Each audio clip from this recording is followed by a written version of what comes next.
Thermodynamic हम पहले भी कर चुके हैं केमिस्ट्री में, अब दोबारा करना है फिजिक्स में, ताकि ये चैप्टर जो है अच्छी तरह से याद हो जाए। तो किसी में से भी एक, चाहे केमिस्ट्री से चाहे फिजिक्स से, इसको अच्छी तरह से रिवाइज कर लेना, ठीक है। थर्मो मतलब क्या होता है? थर्म मतलब हीट, ठीक है।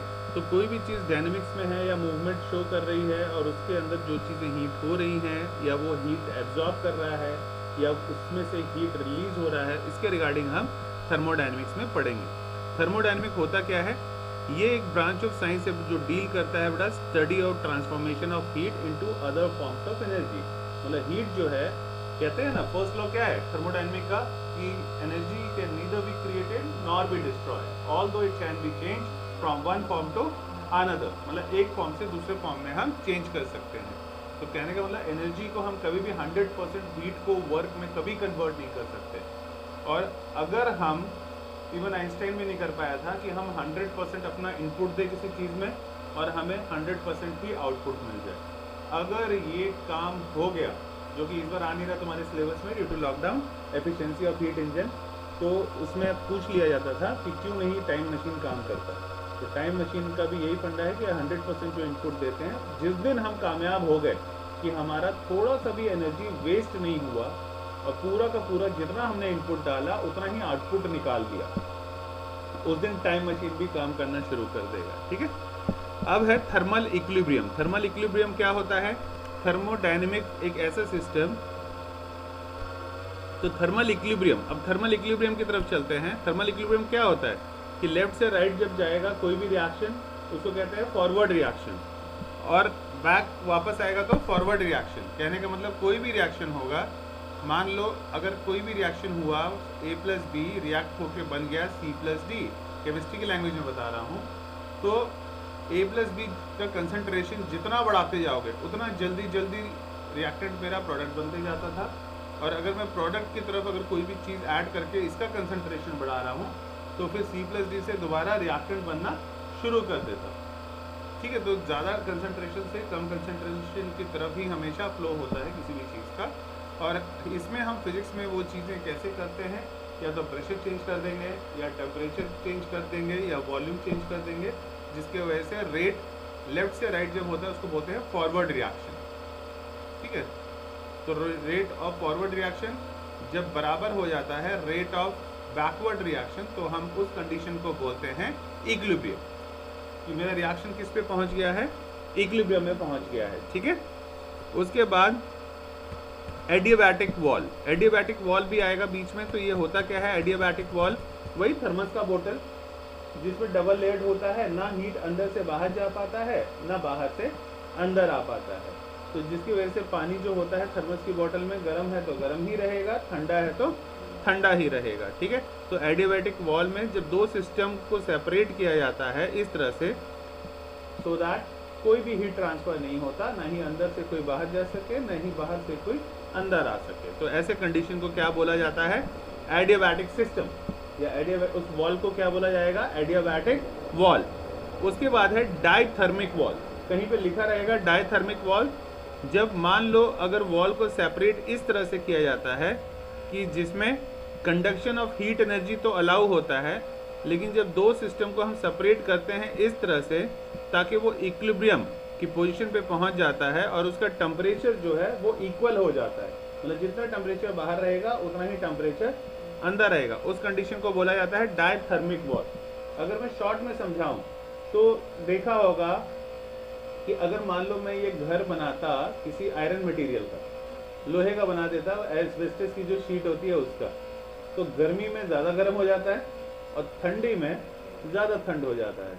तो जैसा बाहर टेम्परेचर होता है वैसे ही अंदर हो जाता है। जब वैसा कंडीशन कभी भी होता है तो वैसे कंडीशन को बोला जाता है डायथर्मिक वॉल, ठीक है, साइंस के लैंग्वेज में या फिजिक्स की लैंग्वेज में। अब बात करते हैं, 3 लॉ दिए थे, 4 लॉ दिए थे थर्मोडायनेमिक्स के। तो पहला लॉ है जीरो लॉ। जीरोथ लॉ क्या होता है? ये टेम्परेचर का कंसेप्ट है। टेम्परेचर, तापमान, ये एग्जिस्ट करता है, ये स्केलर क्वांटिटी होता है। स्केलर क्वांटिटी यानी टेम्परेचर जो होता है वो एक स्केलर क्वांटिटी है, क्योंकि इसमें सिर्फ मैग्नीट्यूड होता है, कोई डायरेक्शन नहीं होता। आप टेम्परेचर किसी चीज़ का बढ़ा रहे हो तो किसी भी डायरेक्शन में वो जा सकता है, कोई डायरेक्शन मेंशन करने की ज़रूरत नहीं है। तो ये प्रॉपर्टी होती है थर्मोडायनेमिक टेम्परेचर की, जिसमें इक्वलिटी ऑफ टेम्परेचर ऐसी कंडीशन होता है जिसमें थर्मोडायनेमिकली इक्विलिब्रियम स्टेट अचीव करता है कोई भी सिस्टम। यानी जब ए और बी को हम सेपरेट करेंगे किसी भी इक्विलिब्रियम में, मान लो सी के साथ, तो साथ साथ में वो भी आपस में इक्विलिब्रियम में रहता है। तो ऐसे कंडीशन को बोला जाता है जीरोथ लॉ। अगर समझ में नहीं आया तो देखो यहाँ पे, कहने का मतलब अगर मैं बोल रहा हूँ मेरा ए सिस्टम जो है वो बी के साथ इक्विलिब्रियम पोजीशन पे है, अगर मैं कोई सी वाला सिस्टम बाहर से लेके आ रहा हूँ, तो जो अगर मैं सी वाला मैं लेके आ रहा हूँ बाहर से, अगर वो मेरा ए के इक्विलिब्रियम में है, तो इसका मतलब ये हुआ कि वो बी के भी इक्विलिब्रियम में रहेगा। इसी कंडीशन को बोला जाता है जीरोथ लॉ। ठीक है, कहने का मतलब A is equal to B and A is equal to C, therefore B is also equal to C. Normal maths की लैंग्वेज में अगर समझाऊं तो ऐसे कंडीशन को बोला जाता है जीरोथ लॉ। ठीक है, इसमें क्या होता है, प्रेशर, टेम्परेचर और प्रेशर और वॉल्यूम आपस में, अगर कोई गैस लॉ के बारे में बात करें तो प्रेशर और टेम्परेचर, अगर वॉल्यूम कांस्टेंट रखेंगे तो प्रेशर जो है वो टेम्परेचर के हमेशा ही डायरेक्टली प्रोपोर्शनल होता है, वॉल्यूम जो होता है वो भी टेम्परेचर के डायरेक्टली प्रोपोर्शनल होता है, और प्रेशर और वॉल्यूम के बीच में अगर रिलेशन पूछें तो इन्वर्स रिलेशन होता है। कहने का मतलब क्या हुआ कि टेम्परेचर बढ़ाओगे तो प्रेशर भी बढ़ेगा, टेम्परेचर कम करोगे तो प्रेशर भी कम होगा, प्रेशर बढ़ाओगे तो वॉल्यूम भी बढ़ेगा, प्रेशर कम करोगे तो वॉल्यूम भी घटेगा। लेकिन अगर वॉल्यूम कम करोगे तो प्रेशर बढ़ जाता है, और अगर वॉल्यूम ज़्यादा करोगे तो प्रेशर कम हो जाता है। अगर ग्राफ आ गया इसके बीच में, तो प्रेशर और टेम्परेचर के बीच में मान लो आ गया, तो प्रेशर और टेम्परेचर डायरेक्टली प्रोपोर्शनल है, तो इसके बीच में ग्राफ ऐसा बनेगा। वॉल्यूम और प्रेशर के बीच में भी ग्राफ कैसा बनेगा, स्ट्रेट लाइन ही बनेगा। और प्रेशर और वॉल्यूम के बीच में अगर बनाना हो तो प्रेशर और वॉल्यूम के बीच में कैसा बनेगा, इन्वर्स रिलेशन है, तो इन्वर्स रिलेशन है तो ऐसा बनेगा। ठीक है, इन्वर्स रिलेशन में।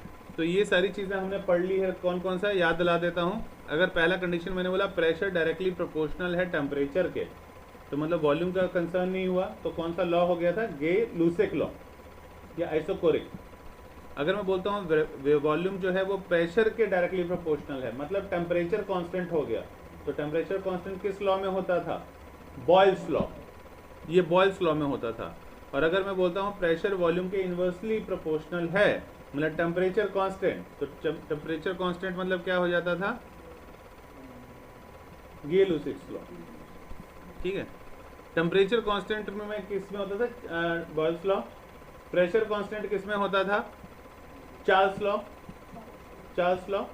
वॉल्यूम किस में कांस्टेंट होता था, गे-लुसेक लॉ। ठीक है, तो ये वो लॉ फिजिक्स में से याद रखना है, चाहे केमिस्ट्री में से, कहीं से भी याद रख लो, दोनों सेम, कोई भी अलग नहीं है। ओके, उसके बाद बात करते हैं equation of state. Equation of state से पहले है thermodynamic state variable and equation of state. सबसे पहले स्टेट वेरिएबल्स क्या चीज़ होता है, अक्सर पूछ लिया जाता है 1 मार्क्स में। ये सिस्टम होता है या वो पैरामीटर है जो डिस्क्राइब करता है किसी भी सिस्टम का कि वो इक्विलिब्रियम में है या नहीं है। यानी कौन कौन सी चीज़ें स्टेट वेरिएबल्स कहलाती हैं, प्रेशर, वॉल्यूम, टेम्परेचर, मास, कंपोजिशन। कंपोजिशन मतलब किस चीज़ का वो बना हुआ है, उस पर डिपेंड करता है। ठीक है, equation of state. Equation of state क्या होता है, ये रिप्रेजेंट करता है कनेक्शन स्टेट वेरिएबल। एग्जाम्पल, एक आइडियल गैस के लिए, आइडियल गैस के लिए PV is equal to, chemistry में क्या होता था, एनआरटी, तो PV is equal to NRT लिखते थे केमिस्ट्री में। अब फिजिक्स आ गया है तो डरना नहीं है, वही चीज़ है, बस लिख देते हैं PV is equal to mu RT.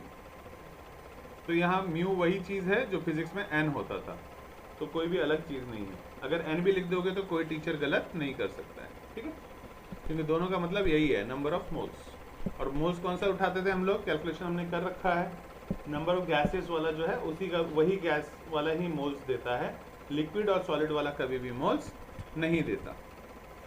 उसके बाद है 2 प्रॉपर्टी होता है इसमें, एक एक्सटेंसिव स्टेट वेरिएबल और एक इंटेंसिव स्टेट वेरिएबल। ये भी कभी बहुत रेयर कंडीशन में पूछ लेते हैं एमसीक्यू में, तो इसको रटना होता है। एक्सटेंसिव स्टेट वेरिएबल्स कौन कौन से हैं, वॉल्यूम, मास, इंटरनल एनर्जी। ये कौन से हैं, ये चेंजेस जो होता है साइज, अगर सिस्टम का साइज चेंज होगा तो फिर ये प्रॉपर्टीज भी चेंज होगी। कौन कौन सी चेंज होगी? वॉल्यूम चेंज होगा, मास चेंज होगा और इंटरनल एनर्जी भी चेंज होगा, ठीक है। और इंटेंसिव स्टेट वेरिएबल्स कौन सा होता है? ये साइज ऑफ द सिस्टम पे डिपेंड नहीं करता, चाहे साइज छोटा हो चाहे साइज बड़ा हो, इस पे कोई फर्क नहीं पड़ेगा। एग्जाम्पल कौन सा है? टेम्परेचर, प्रेशर और कंपोजिशन। ये तीनों चीज़ें क्या कहलाती है? इंटेंसिव प्रॉपर्टी या इंटेंसिव स्टेट वेरिएबल्स, कुछ भी कहा जा सकता है। तो कोई भी पूछे इंटेंसिव प्रॉपर्टी कौन कौन सी होती है, तो याद रहना चाहिए टीपीसी। टीपीसी यानी टी से टेम्परेचर हो गया, पी से प्रेशर हो गया और सी से कंपोजिशन हो गया। कंपोजिशन मतलब किस चीज़ का वो बना हुआ है, जिसको कंस्टिट्यूएंट भी बोल सकते हो, कंपोनेंट भी बोल सकते हो। जैसे अभी भी मैंने बोला, नंबर ऑफ मोल्स कौन देता है? Gaseous particle. अगर वो सॉलिड या लिक्विड रहेगा तो वो कोई भी नंबर ऑफ मोल्स नहीं देगा, ठीक है। अब है क्वासी स्टैटिक प्रोसेस। पूछ लिया जाता है अक्सर कि ये क्वासी स्टैटिक प्रेशर क्या है। क्वासी ने दिया था स्टैटिक प्रेशर के बारे में, उसी को बोला जाता है क्वासी स्टैटिक प्रेशर। ये एक ऐसा प्रोसेस है जिसमें स्टेट वेरिएबल्स कैसे चेंज हो रहा है उस थर्मोडायनेमिक सिस्टम में, इसके बारे में स्टडी है। तो ये प्रोसेस जो होता है बहुत ही धीरे धीरे होता है, ठीक है, और इस तरह से होता है कि पूरा सिस्टम जो होता है वो थर्मोडायनेमिक इक्विलिब्रियम में ही रहता है। तो ऐसे कंडीशन को बोला जाता है क्वासी स्टैटिक प्रोसेस। मतलब कोई भी चीज़ ऐसे होना कि वो जल्दी से नहीं हो गया, धीरे धीरे होगा। तो उससे क्या है, आप रेट ऑफ रिएक्शन भी बता सकते हो कि कौन से स्टेप से रिएक्शन ये कंप्लीट हुआ। कि किसी भी रिएक्शन को कंप्लीट होने के लिए कैसे होता है, 2 स्टेप होते ही होते हैं। पहला रिएक्शन बहुत फास्ट हो जाता है, तो जो फास्ट हो जाता है तो उससे हम नहीं पता लगा सकते कि भाई कैसे रेट ऑफ रिएक्शन है, कि जल्दी हुआ या फास्ट हुआ या क्या था, क्या बना। लेकिन जो स्लो प्रोसेस होगा तो उसी से हम पता लगा सकते हैं। तो ये स्लो प्रोसेस होता है ताकि दोनों सिस्टम हमारा इक्विलिब्रियम में रहे। तो उसी प्रोसेस को बोला जाता है क्वासी स्टैटिक प्रोसेस। पूरा यही रट लेना है बेटा, 2 मार्क्स का आता है, इतना लिखोगे मोर देन सफिशिएंट है, ठीक है। इसमें क्या है, लार्ज टेम्परेचर डिफरेंस जो है इन्वॉल्व नहीं होता। कभी भी टेम्परेचर डिफरेंस जो होगा वो बहुत कम होगा। कहने का मतलब क्या है, दूसरे सिंपल लैंग्वेज में समझाता हूँ। अगर पानी तुम्हारा उबल रहा था पहले से ही 90 डिग्री सेल्सियस पे, और तुम पानी को नीचे से गर्म कर रहे थे, तो नीचे से जैसे ही गर्म करोगे तो हल्का सा चेंज हो जाएगा। 91 या 91, मतलब 91 पे था मान लो, तो 92 हो जाएगा, 93। तो वो चेंज जो होगा बहुत हल्का सा चेंज होगा, धीरे धीरे चेंज होगा।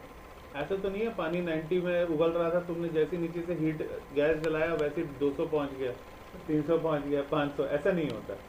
तो ये तो उसको अगर ऐसा कोई चीज़ होता है तो उसको हम क्वासी स्टैटिक प्रोसेस नहीं बोलेंगे, बल्कि किसी में भी जो टेम्परेचर डिफरेंस रहेगा या जो टेम्परेचर चेंज हुआ धीरे धीरे, वो बहुत, उसमें डिफरेंस बहुत कम होना चाहिए, तभी उस प्रोसेस को हम क्वासी स्टैटिक प्रोसेस बोलेंगे, ठीक है। उसके बाद है थर्मोडायनेमिक प्रोसेस।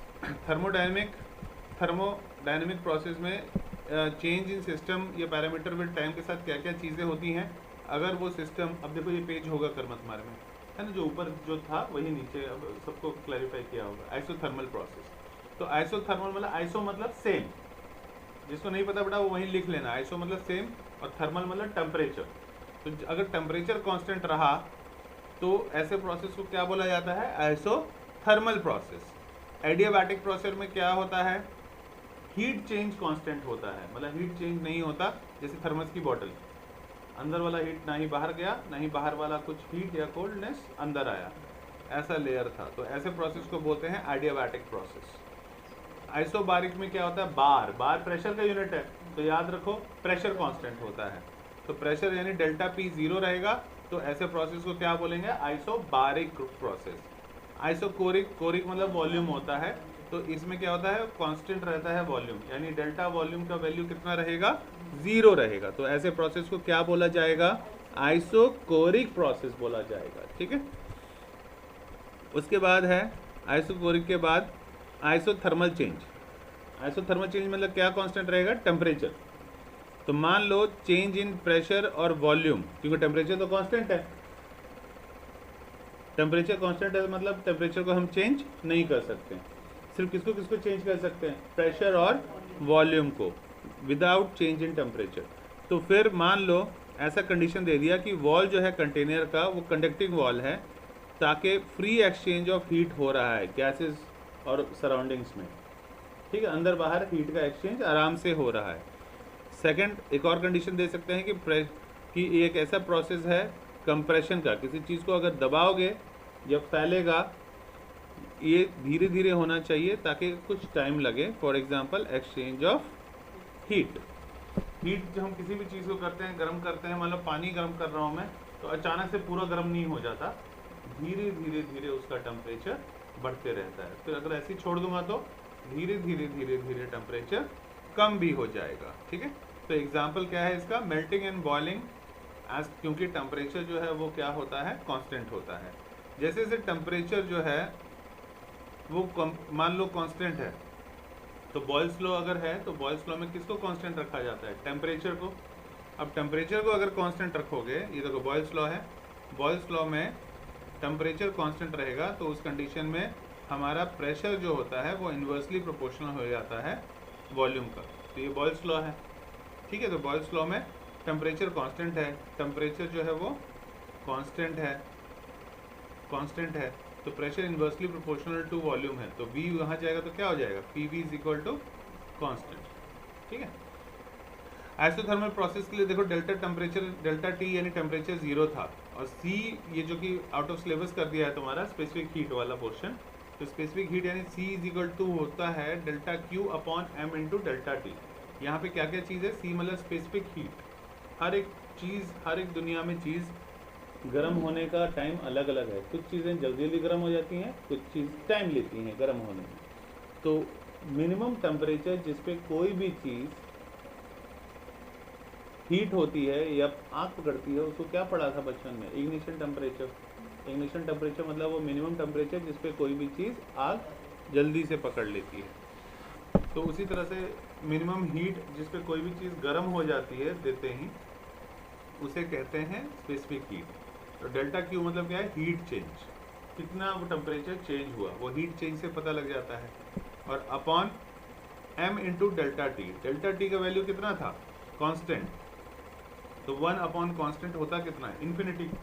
तो इसीलिए जो है स्पेसिफिक हीट भी कितना हो जाता है, इन्फिनिटी हो जाता है, ठीक है। क्योंकि 1 डेल्टा T डिनोमिनेटर में है ना, तो डिनोमिनेटर में है। और अगर मैं इसी तरह से बोल दूंगा कि 1 अपॉन कोई कांस्टेंट वाली चीज़, तो 1 अपॉन कांस्टेंट कितना होता है मैथ्स के अकॉर्डिंगली, इन्फिनिटी होता है, ठीक है। तो इसीलिए ये आ जाता है। या 1 अपॉन 0 भी लिख सकता हूँ, 1 अपॉन 0 है ना, कांस्टेंट मतलब नहीं समझ में आ रहा है तो 1 अपॉन 0 ले लो, कांस्टेंट मतलब फिक्स है, चेंज ही नहीं हुआ, 1 अपॉन 0, तो 1 अपॉन 0 कितना होगा, डिनोमिनेटर में अगर कोई भी चीज़ 0 होता है तो इन्फिनिटी होता है, ठीक है। तो याद रखना है, ओके। उसके बाद नेक्स्ट टॉपिक चलते हैं, एडियाबैटिक प्रोसेस, ठीक है। ये आइसोथर्मल के बारे में कहानी थी। अब एडियाबैटिक प्रोसेस में क्या होता है, प्रेशर और वॉल्यूम चेंज होता है ताकि हीट भी चेंज हो जाता है, लेकिन एक्सचेंज ऑफ हीट नहीं होता। क्या, जैसे थर्मस की बॉटल है ना, हीट चेंज नहीं हुआ, चाहे कुछ भी चेंज करते रहो बाहर चाहे अंदर, प्रेशर चेंज करो चाहे वॉल्यूम चेंज करो, कोई फ़र्क नहीं पड़ता, क्योंकि टेम्परेचर तो कांस्टेंट है अंदर का और बाहर का। अंदर वाले को कोई फ़र्क नहीं पड़ता बाहर के टेम्परेचर से, बाहर वाले को कोई फ़र्क नहीं पड़ता अंदर के टेम्परेचर से। अगर यही चीज़ें फ़र्क डालती हैं, पता है कब, अगर मान लो मैं जो वॉल है उसको कंडक्टिंग कर दूंगा, मान लो ग्लास स्टील का ले लिया, अगर गर्म दूध है जब पकड़ोगे तो गरम गरम लगेगा, और अगर अंदर में ठंडा ठंडा पानी डाल दूंगा उसी गिलास में और बाहर से पकड़ोगे तो ठंडा ठंडा लगेगा। तो आइसोथर्मल में वो चीज़ें फ़र्क डालती हैं। लेकिन अगर मान लो जो थर्मस की बोतल होती है उसके अंदर गर्म डालो या ठंडा डालो, बाहर से आराम से पकड़ सकते हो, गर्म क्योंकि हीट एक्सचेंज ही नहीं हो रहा अंदर से बाहर, तो इसलिए हमारे हाथ पे कोई फ़र्क नहीं पड़ता है, ठीक है, नॉर्मल लैंग्वेज में।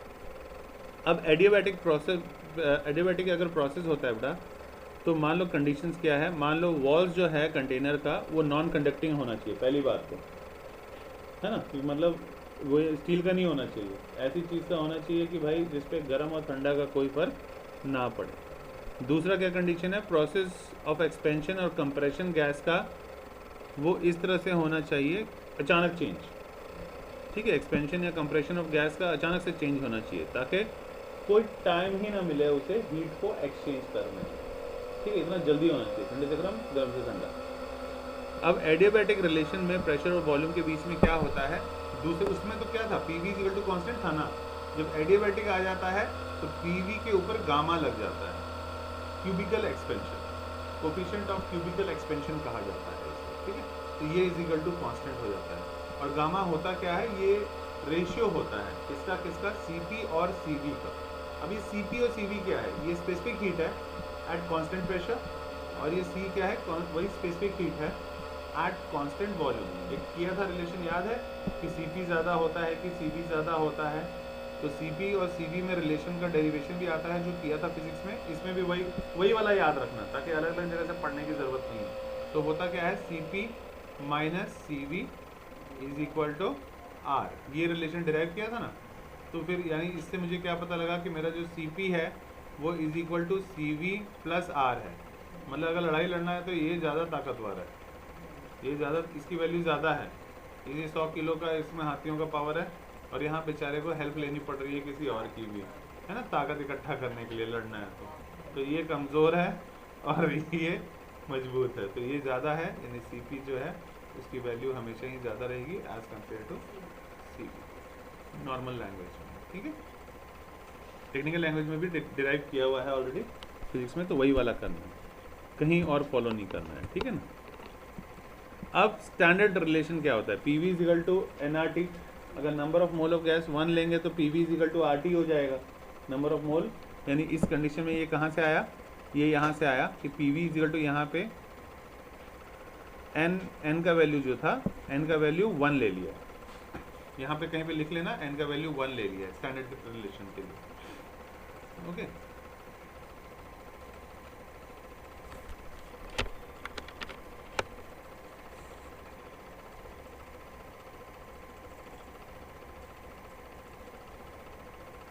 उसके बाद अब इसी में अगर मैं प्रेशर की वैल्यू निकालूंगा तो कैसे निकालूंगा, ये जो V मल्टीप्लाई हो रहा है ये V उधर जाके डिवाइड हो जाएगा। अब RT की जगह तो RT रहने दूंगा, और जहाँ V था नॉर्मली एडियाबैटिक में क्या करते हैं, उसका पावर कितना दे देते हैं, गामा। तो गामा दे दिया इज इक्वल टू कॉन्स्टेंट। तो इसका मतलब क्या हो गया कि PV का power gamma -1 is equal to K upon R। यही K अपॉन R है, ये R वहाँ ले आके डिवाइड कर दिया, ठीक है। हाँ टीवी नहीं बेटा, टीवी भी लिख सकते हो, हाँ टीवी, हाँ टीवी है, ठीक है। ये टी को इसके साथ ही रहने दिया, टी को इसके साथ ही रहने दिया, ये टी ही है, ओके। टीवी का पावर गामा -1 हो गया। गामा -1 कैसे हुआ, नॉर्मल मैथ्स कैसे होता है, देखो ऊपर कितना था, v का पावर गामा था, है ना, गामा, और नीचे क्या था, v था। इसका मतलब क्या हुआ, 7th क्लास का मैथ्स है ये, v का पावर गामा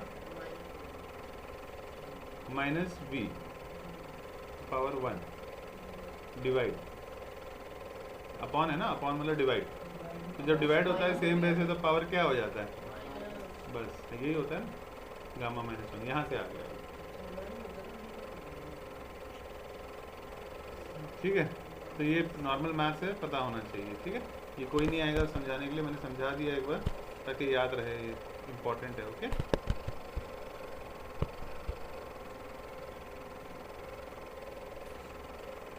ठीक है ना। उसके बाद ये रिलेशन यहीं से आ गया, इम्पोर्टेंट है। ये कौन सा कंडीशन के लिए है, एडियाबैटिक प्रोसेस के लिए, ओके।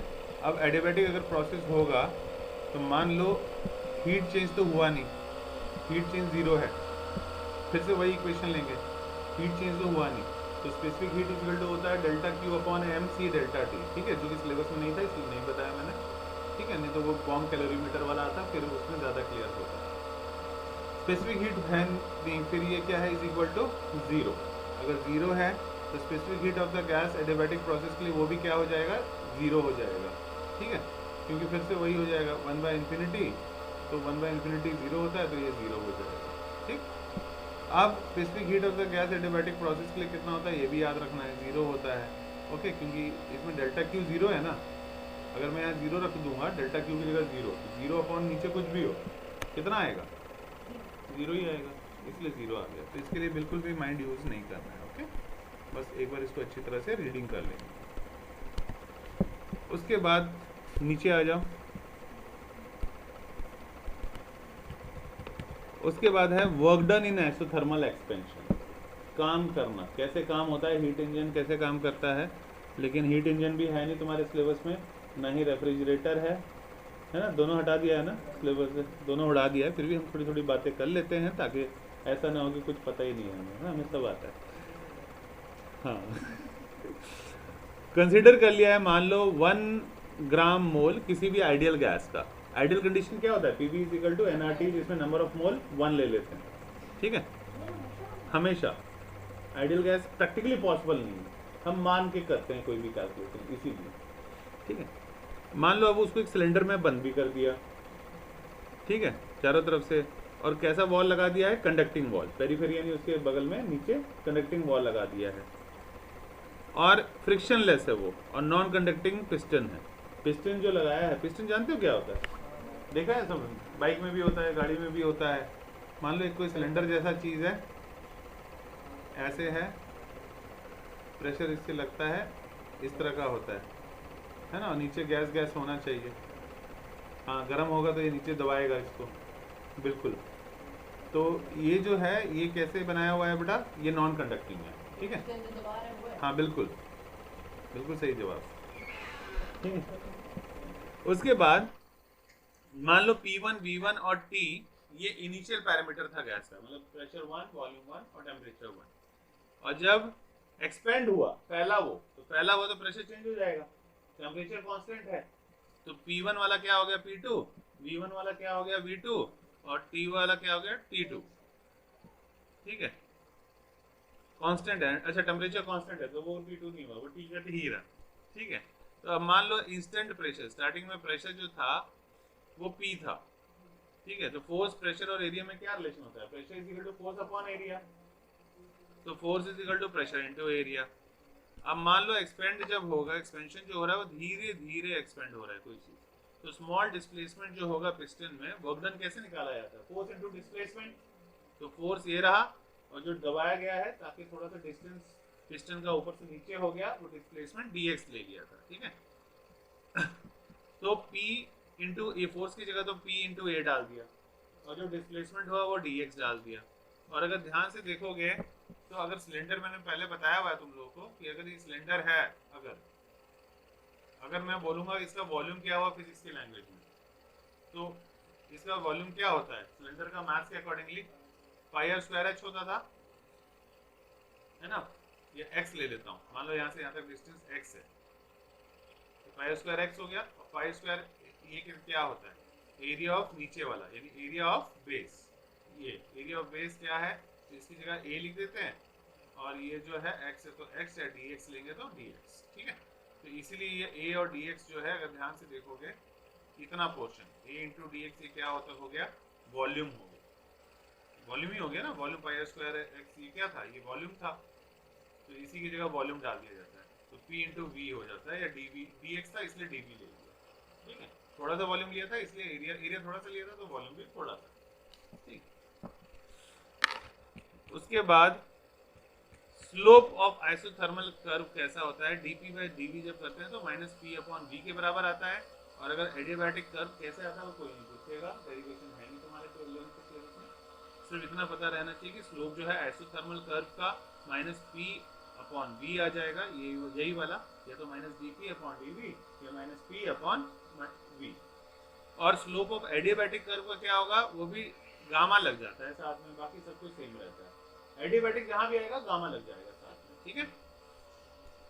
ओके, अब टोटल वर्क डन की बात करें, अगर टोटल वर्क डन, अगर गैस अगर एक्सपेंड हो रहा है V1 से V2 में, ये जिस जो ध्यान से ढंग से नहीं दिख रहा बेटा, इसको ऐड कर लेना, ये V1 है, तो वॉल्यूम 1 से वॉल्यूम 2 जब चेंज होगा तो work done is equal to P into delta V था, और वॉल्यूम 1 से वॉल्यूम 2 तक चेंज हुआ, माइनस इसलिए क्योंकि वॉल्यूम कम हो गया, जो प्रेशर दबाया तो वॉल्यूम कम हो गया, ठीक है, नेगेटिव डायरेक्शन में। अब स्टैंडर्ड गैस इक्वेशन जो होता है वो तो PV is equal to RT होता है, दोबारा जैसे ऊपर किया था, तो प्रेशर इज इक्वल टू क्या हो जाएगा, RT अपॉन V हो जाएगा, और उसके बाद work done is equal to pressure की जगह, ये प्रेशर की जगह यही डाल देंगे, RT अपॉन V डाल देंगे, ठीक है। RT कांस्टेंट होता है तो बाहर ले लिया, फिर अंदर 1/V है, इसको इंटीग्रेट करना है, और फॉर्मूला होता है इंटीग्रेट कर रहे हो अगर, तो अगर इंटीग्रेट करोगे बेटा 1/v, तो ये होता है log v, ठीक है, log v होता है, ठीक है। तो log v, इसको इंटीग्रेट करने के बाद, और इनिशियल वॉल्यूम क्या था, lower limit v1 and upper limit v2, बस उसको पुट कर दो एक बार, upper limit minus lower limit, तो क्या आ जाएगा, RT log v2/v1, ठीक है। ये माइनस है ना, तो माइनस जब होता है, log का फॉर्मूला है कि log x minus log y किसके बराबर होता है, log x/y, तो इसीलिए log v2/v1। जस्ट एक सेकंड रुको, उसके बाद फिर मैं आ रहा हूँ, ओके। क्वेश्चन नहीं सोचा हमारा, नहीं आ गया। तो ये RT log v2 minus v1 ये आएगा, एक कर्व आएगा, उसके अंदर ये लिखना पड़ेगा तुम्हें। तो उसमें वर्क डाउन क्या होता है, उसके फिर नेचुरल लॉगरिथम, ये तो लॉग है, जब इस लॉग को हटाया जाता है, नेचुरल लॉगरिथम डाला जाता है, तो मैथ्स के फॉर्मूले के अकॉर्डिंगली, मैथ्स है इसलिए सोचना नहीं है, बस क्योंकि एक चीज हटा दिया, वरना वहां मैं अच्छी तरह एक्सप्लेन करता, नर्नेस्ट इक्वेशन, उसमें भी आता था, नर्नेस्ट इक्वेशन भी हटा दिया गया है, इसलिए उसमें शायद 12th क्लास या 11th क्लास में है, हा? नहीं है, हटा दिया, आउट ऑफ सिलेबस है, ठीक है। तो 2.303, हाँ क्या खुशबू, हाँ 12th में है, इसमें सिलेबस से हटा दिया, ठीक है। 2.303, ये 2 लिख दिया है, कहीं पे 2.303 भी मिलेगा, 26 को क्योंकि राउंड ऑफ करते हैं तो 3 हो जाता है ना, और फिर RT, और बाकी सब कुछ सेम ही है, RT log v2/v1 है ना, बस इसमें क्या है, नेचुरल लॉगरिथम हटाया है, इसलिए 2.303 आ जाता है, ठीक है। तो ये भी अकॉर्डिंग टू द फॉर्मूला हट जाता है, कैसे हटता है, कुछ नहीं करना है, बस नेचुरल लॉगरिथम हटा दिया। और अगर मान लो P1 v1 is equal to P2 v2 है, मतलब टेम्परेचर कांस्टेंट है according to the Charles law, तो फिर इसके बाद फिर क्या आ जाता है, प्रेशर ले लिया जाता है ना, तो प्रेशर ले लेते हैं, तो ये v2/v1 था, तो P1/P2 लिख लिया जाता है, बाकी सब चीज़ सेम रहता है, ओके। बस आज के लिए इतना ही करते हैं, अब थोड़ा सा बच गया है, उसको कल खत्म करेंगे, ओके। कल खत्म हो जाएगा ये चैप्टर, तो मेक श्योर दैट इसको रिवाइज अच्छी तरह कर लेना, तभी अगला वाला स्टेप समझ में आएगा।